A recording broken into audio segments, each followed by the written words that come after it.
نوعی اشتراک۔ ہماری فطرت اور جبلت دو الگ الگ چیزیں ہیں۔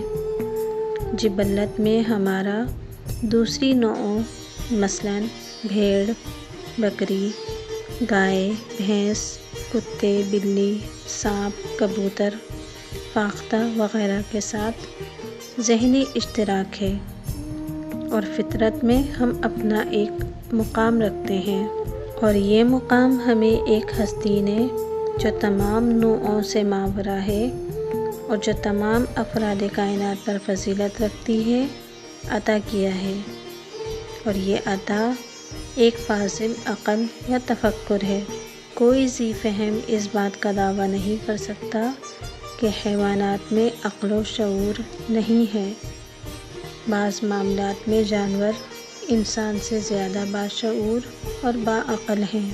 زمین پر ایسے چوپائے بھی موجود ہیں جن میں مستقبل بینی کی صلاحیت ہوتی ہے۔ بلی، کتے اور کئی دوسرے جانوروں کو آنے والی مصیبتوں اور زلزلوں کا پہلے سے پتہ چل جاتا ہے۔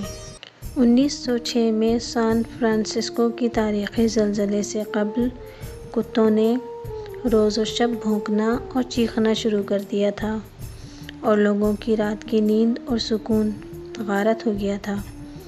مرغابیاں بلند درختوں کی طرف پرواز کر گئیں، اور سؤروں نے ایک دوسرے سے لڑنا شروع کر دیا۔